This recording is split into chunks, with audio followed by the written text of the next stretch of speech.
Shalom, pessoal, bem-vindos à última aula do módulo de introdução ao hebraico.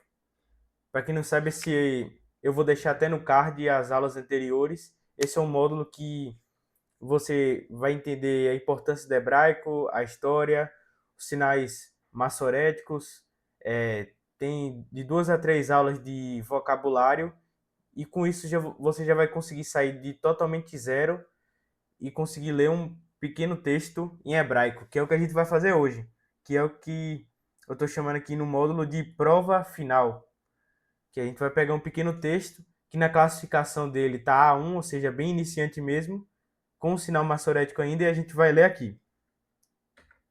Só especificando que no link eu vou estar deixando o glossário com todas as palavras. O que eu recomendo fazer, quem já está um pouco mais avançado, é já ir para o texto, tentar ler, mesmo que você não saiba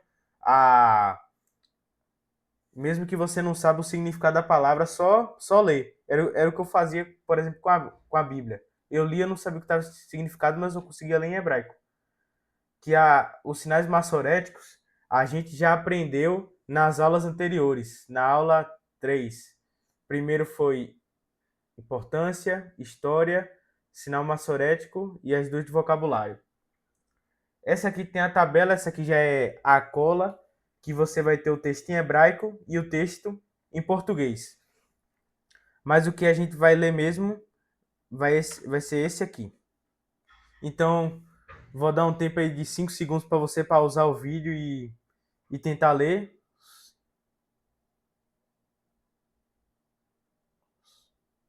Pronto, eu vou confiar que você pausou e a gente vai começar a ler o texto.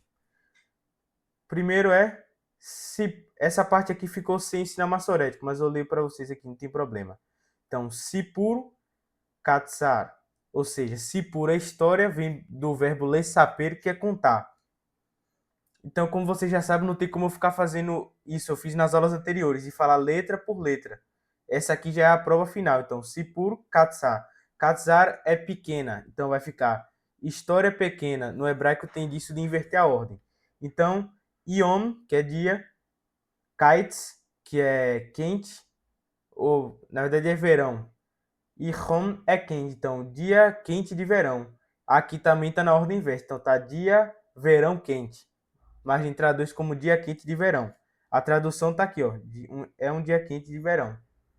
Então, Zehu Yom Katz Hom.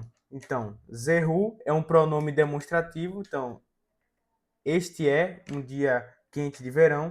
Então, Zehu, este, Yom, dia, Kites, verão, Hom é quente. Aqui a gente tem o, o Het mais o Mem, Sofit, Hom. Então, Yelet, eu acompanho com a seta, Yelet é menino, Roler, ou seja, o menino vai, Lachanut Haglidá, ou seja, ele vai para a loja de sorvetes, que a gente traduz como sorveteria.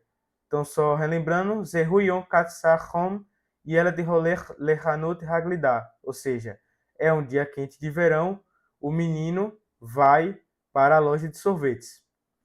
Só relembrando, é que o intuito dessa história é só você conseguir ler com sinais massoréticos. Tem algumas estruturas aqui que a gente vai ver no próximo módulo, que é de hebraico básico, como por exemplo aqui roler, que significa que é o verbo caminhar no presente. Então o menino vai para a sorveteria. A próxima frase. Então hu, ou seja, ele, a gente também vai ver no módulo seguinte, que são os pronomes ele, rotse, ele quer, liknot é o verbo comprar, glidar. Glidar é sorvete. Eu coloquei até aqui a imagem de sorvete. Aqui embaixo. Ru, roe, ou seja, ele vê harbe. Harbe é muito. Roe é o verbo ver também no presente. Ele vê muito, muitos. Sogrim, shonim. Sogrim é tipo, essa terminação em aqui é de plural, então, ou seja, ele vê muitos tipos de shonim, shonim é diferentes. Ele vê tipos diferentes. No caso de sorvete, como a gente viu nas frases anteriores. Então aqui, chocolate, chocolate em hebraico é chocolate, é bem parecido, vírgula, vanille, vanille é até parecido com o inglês, que é baunilha, tut, que é morango, veod. Lembra que esse ein, ele tem um som mais gutural. Então, od é e mais. Só recapitulando, que pode parecer um pouco confuso. Huroe, harbe, sogrim, shonim. Ou seja, ele vê muitos tipos diferentes. Chocolate, vírgula, baunilha, tut, morango, veod e mais. Aqui embaixo agora na próxima frase. Hu, ou seja, ele, lo. Como a gente, se eu não me engano, teve outras frases que a gente viu essa palavra, que é não. Hu, lo, ele não, yehol é o verbo poder, lechalit, ou seja, ele não pode ou ele não consegue, é como se fosse o verbo can em inglês. Pode ser pode ou consegue, ele não tem a habilidade, lechalit, ou seja, ele não tem a habilidade de escolher, ele não está conseguindo escolher dentre esses vários sabores, qual que ele quer de sorvete. Então, aqui é a próxima frase. Então, Hu shoel, ele pergunta, mas também pode se traduzir com o verbo pedir. Aqui a gente traduz com o verbo pedir. Então, ele pede. Esse et, ele não tem uma tradução. Ele é o que a gente chama de objeto direto, como tem em português. Então, você compra a caneta, como tem aqui. Esse a é o objeto. Ele é um termo acessório, assim, como é em português. Então, Rusho el et hamoheret. Hamoheret é vendedora. Se fosse vendedor masculino, seria só morrer. Então, ele pede à vendedora la atsa, que é conselhos, como a gente pode ver aqui, ó. Conselho. E aqui também está na ordem inversa, como vocês perceberam, se vocês olharem no glossário. Então, Hu, ele pede, à vendedora conselhos. Geralmente a gente falaria, ele pede conselhos à vendedora. Aqui na próxima. Hu, aqui traduziu errado. A não é ri. Ela, mem latsa, ela recomenda, lo para ele, a gente também vai ver essa estrutura.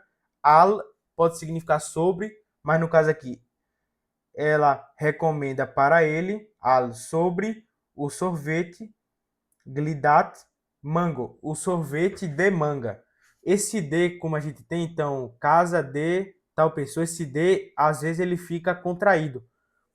Mas a tradução dele é shell, é o shin mais o lamed. Então, hi mam litsa lo al glidat mango, ou seja, ela recomenda para ele um sorvete de manga. Manga em hebraico é mango, assim como é em inglês. Próxima frase, a gente já está chegando no final. Hu toem, ou seja, ele experimenta. A gente viu isso na aula anterior, quando está falando de comida. Então, ta'im é gostoso e também tem um verbo que é ta'em, que é experimentar. Então, ele experimenta otá, ou seja, ele experimenta o sorvete, glidat, mango, tá no feminino, então por isso que tem otá.